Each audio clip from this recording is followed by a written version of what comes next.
जय जगन्नाथ सांग माने आम माने वीडियो माध्यम रे निफ्टी और बैंक निफ्टी ऊपर केमती काली मूवमेंट आसी परिबो ता विषय डिटेल्स रे जानिबा को जाउछि। सप्ताह दि सप्ताह हे जिवो मु वीडियो प्रॉपर्ली सबुदिन अपलोड करि पारुनी, किंतु आज मु ट्राए करिवि सबुदिन वीडियो अपलोड करिकि आपण मानक सहित शेयर करिवि कि आपण भलरे टेक्निकल एनालिसिस करिकि शेयर करूछंती। सबुदिन वीडियो अपलोड करंतु, सेति पय मु सबुदिन वीडियो आपण मानक सहित शेयर करिबा को चेष्टा करिवि। चलंतु आमे प्रथमे निफ्टी उपरे केमती मूवमेंट आसी परिबो काली ता विषय डिटेल्स रे जानिबा। देखंतु मु इठी निफ्टी रो डेली कैंडलस्टिक पैटर्न ओपन करिछि। डेली कैंडलस्टिक पैटर्न माने जहाको आमे ओडिया रे मोहम्मती पैटर्न बोली कहि थाए। मार्केट नवेम्बर मास आरंभ रु देखंतु नवेम्बर मास परठु केते फास्ट ऊपर को मूव हमको देखिबा को मिलुछि। एठी मु गोटे थर एफआईआई आउ डीआईआई रो डाटा भी आपण मानक सहित शेयर करिबा को जाउछि।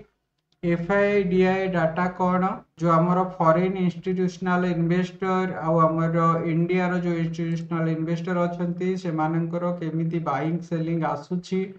तो देखो एनएससी इंडिया साइट भितर ये आपको मिल 15 डिसेम्बर माने लास्ट ट्रेडिंग सेशन रे आमर जो डीआई तरफ रु जो ट्रांजैक्शन होता से 3077 कोटी टंकार सेलिंग आमको देखा मिली, किंतु एफआईआई तरफ रु देखंतु 9239.42 कोटी रो बाइंग हमको देखा मिलूँ। तो ये अधिकांश बाइंग आसछि कहीं नेट जदि आपण आपको कंबाइन करेंगे 6000 कोटी ऊपर 6200 कोटी ऊपर हमको ए बाइंग देखा मिलूँ। से अधिकांश चांस रहिबो मार्केट यही लेवल रु आहुरी अधिक ऊपर को जीवो। एठी मो मंथली कैंडलस्टिक पैटर्न हिसाब रे आपण मानक सहित शेयर करूची। देखंतु ऑल टाइम हाई लेवल रे निफ्टी एबे काम करूची। जदि आम माने एठी फिबोनाची प्रोजेक्शन लेवल को ड्रॉ करके देखिबा, मो एठी फिबोनाची प्रोजेक्शन रो लेवल गोटे थर ड्रॉ करके आपण मानक सहित शेयर करि दोची। फिबोनाची प्रोजेक्शन लेवल हिसाब रे देखंतु 61.8% जो लेवलटा से लेवल को एबे ब्रेक करके मार्केट ऊपर को आसी सारलाणी, जोटा कि 20,875 पाखरे। सेकेंड जो लेवलटा आछि 22,175। तो मार्केट देखंतु बहुत अधिक तेजी रे ऊपर को जाउछि। 22,456 पाखापाखि पहुंची सारलाणी। आमर जो पर जो टार्गेट आसीबो 22,175 यही 100% लेवल पाखापाखि आमर टार्गेट आसीबो। तो सेति पय जदि आम माने किछि पोजीशन नै कि जिबा को चाहूछि ताहले हमको बाइंग ऊपर फोकस करिवार अछि। देखंतु इठी clear cut higher high higher low pattern देखिबा को मिलुछि। सांग माने जदि आपण मानकु टेक्निकल सिखिबार अछि, मो वीडियो डिस्क्रिप्शन रे लिंक ऑलरेडी देइछि, सेठी रे क्लिक करके आपण माने टेक्निकल सिखि परिबे। मार्केट रे सिखि कि बुझि कि काम करंतु ताकि नेट किछि इनकम आपण एथिरु जनरेट करि परिबे। तो सेठी लिंक अछि, लिंक रे क्लिक करके आपण टेक्निकल एनालिसिस सिखि परिबे।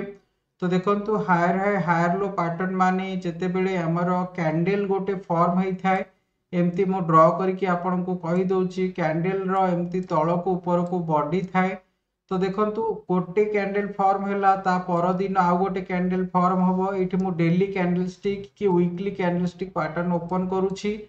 वीकली कैंडलस्टिक पैटर्न हिसाब रे हमर गोटे गोटे सप्ताह रे गोटे गोटे कैंडल एमती देखिबा को मिले। तो ये जो लास्ट कैंडलटा हेतिबो तार हाई तार पूर्व कैंडल रो हाई रो ऊपर जदि रहिबो आ तार लो जदि ता पूर्व कैंडल लो रो ऊपर रहउची, ताले एई भलिया सिनारियो हेले हमको एटी हायर हाई और हायर लो पैटर्न देखिबा को मिली थाए। तो एमती देखंतु धीरे धीरे नवेम्बर मास परठु पाखापाखि 2 मास हे जीवो मार्केट कंटिन्यू ऊपर को जाउची। आ एठी सप्ताहे चार्ट हिसाब रे देखिले 7 सप्ताह हे गलानी मार्केट कंटिन्यू ऊपर को मोमेंटम देखौची। तेणु अधिकांश चांस रहिबो आहुरी अधिक एठी पॉजिटिव डायरेक्शन रे हमको मूव देखिबा को मिलिबो। सेति पय हम माने जदि पोजीशन नबा बाइंग ऊपर हमको फोकस करके जिबाटा ठीक रहिबो। तो चलतु गोटे थर निफ्टी फ्यूचर ऊपर केमती मूव आसुची केमती स्ट्रेंथ आसुची ता विषय रे भी जानि नबा। मु एठी Nifty future daily candlestick pattern देखंतु ओपन करके रखिची। एठी डेली कैंडलस्टिक पैटर्न हिसाब रे धीरे धीरे हायर लो पैटर्न तो देखा मिलूँ। पॉजिटिव डायरेक्शन रे मूव हमको देखा मिलूँ। एठी भल स्ट्रेंथ सहित भी ऊपर को मोमेंटम देखा मिलूँ किंतु लास्ट ट्रेडिंग सेशन रे हमको एतेटा स्ट्रेंथ देखा मिलनी किंतु बैंक निफ्टी फ्यूचर ऊपर देखो भल स्ट्रेंथ हमको ये देखा मिलूँ। तो निफ्टी ऊपर आम जहाँ भी पोजिशन नवा ए बाइंग ऊपर ही फोकस करके जीवा कहीं सेलिंग रो किसी भी एतेटा स्ट्रेंथ हमको देखा मिलूनी सेलिंग रो एतेटा प्रेशर देखा मिलूनी बाइंग रे केबे केबे एठी एई लेवल पाखापाखी केबे केबे बाइंग रे टिके कम स्ट्रेंथ देखा मिलूची किंतु ओवरऑल जो मूवटा सेटा पॉजिटिव डायरेक्शन रे आसुची सेति पे हमें निफ्टी ऊपर जहाँ भी डिसीजन नबा बे पॉजिटिव डायरेक्शन रे ही हमको फोकस करके जीवाटा ठीक रहिबो। सेति पे हमें निफ्टी ऊपर जदी पोजीशन बनाइबा देखंतु यार क्लोजिंग हेची 21448 पाखरे 21448 लेवल ऊपर को आसीबा परे ही आमे एथिरे किछि पोजीशन नहीं पारिबा 21500 ऊपर को आसीबा परे एथिरे आमे बाइंग रो पोजीशन बनाई के जाई पारिबा 21510 पाखरे एथिरे बाइंग रो पोजीशन बनाई पारिबा स्टॉप लॉस हमको एथिरे 50 पॉइंट ने के जिबार अछि 21460 रे हमर स्टॉप लॉस रहिबो आ एई लेवल रे 100 पॉइंट ऊपर को हमें टारगेट नै के जिबा 21610 रे हमें टारगेट नहीं कि जाई पारे सांग माने ए लेवल को नोट करके जानतु से लेवल पाखापाखी मार्केट आसिले आपण जेति कि मो रिस्क होची जदी सेति कि रिस्क नहीं कि काम करि परिबे ताहाले एथिरे एंट्री करिवे नहले एथिरे एंट्री करिवेनी। आ देखंतु मु गोटे थरा डिस्क्लेमर भी दे दोची stock market subject to market risk एथिरे काम कले हमको रिस्क भी नबा को पड़ी थाए सेतिपाई मु जेतिक रिस्क कहूची सेटा इंडेक्स हो स्टॉक हो जेतिक रिस्क कहूची जदि सेतिक रिस्क नहीं कि काम करि परिबे ताहाले एथिरे एंट्री करिवे नहले एथिरे एंट्री करिवेनी। चलतु एबे आमे बैंक निफ्टी फ्यूचर कि निफ्टी बैंक विषय जानिबा कि निफ्टी बैंक रे केमिति मूवमेंट काली हमको देखिबा को मिलुछि आउ काली बैंकेक्स रो एक्सपायरी बैंकेक्स एक्सपायरी माने हमर जो बीएससी सेक्टर रो जो बैंकिंग सेक्टर अछि सेथिरो काली एक्सपायरी तो निफ्टी बैंक रो भी भूमिका काली बहुत अधिक रहिबो।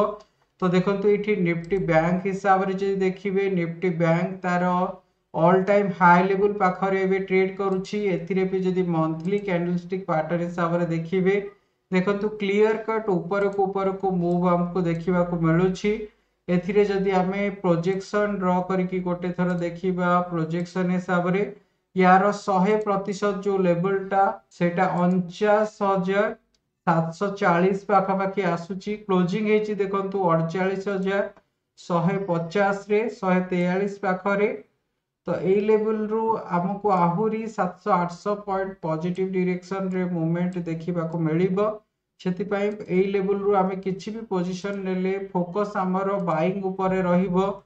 आ देखंतु लास्ट ट्रेडिंग सेशन रे एठी गोटे हैमर पैटर्न हमको देखिबा को मिलिछि धीरे धीरे पॉजिटिव डायरेक्शन रे मूव आछि जो 5-6 ट्रेडिंग सेशन आइ जिवो जो रेंज भीतर ये चली थिला ये मोमेंट को एबे ब्रेक करके 2 दिन हे जिवो देखंतु ऊपर रे एबे ट्रेड करबा स्टार्ट कर देलाडी आ एठी जदी हमरो वॉल्यूम को देखिबा बैंक निफ्टी फ्यूचर ऊपर एठी क्लियर कट गोटे ड्रैगन फ्लाई दोजी टाइप रो पैटर्न एठी हमको देखिबा को मिलुछि ता सहित एठी भलो वॉल्यूम सहित पॉजिटिव डायरेक्शन रे मूवमेंट देखिबा को मिलुछि।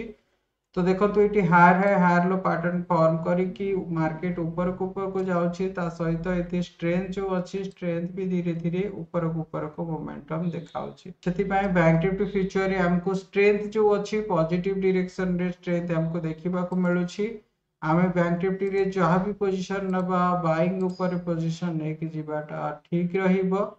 तो देखंतु एठी हमें जदी एंट्री करिबा हमर एंट्री को लेवल पाखापाखी रहिबार अछि क्लोजिंग यार 48071 पाखापाखी किंतु एठी हमर स्विंग हाई लेवल पाखापाखी आसीबा परे 48180 पाखापाखी आसीबा परे हम एथिरे बाइंग रो पोजीशन बनाई परिबा मो एठी लेखि दोछि 48180 पाखापाखी आसीबा परे हम एथिरे बाइंग ऊपर पोजीशन बनाई परिबा स्टॉप लॉस 100 पॉइंट एथिरे रहिबो 48080 पाखापाखी हमर स्टॉप लॉस रहिबो आ एठी 200 पॉइंट ऊपर को हमें टारगेट नै कि जिबा 48380 पाखापाखी एथिरे हमर टारगेट रहिबो। सांग माने ए लेवल को नोट करके जानतो मो जो रिस्क कहूची जति सेति कि रिस्क नै कि काम करि परिबे ताहाले एथिरे एंट्री करिवे नहले एंट्री करिवेनी जदि आपण माने शिखिकी काम करबा को चाहउचंती मार्केट रे सब दिन पई किछि गोटे डिसेंट इनकम जनरेट करबा को चाहउचंती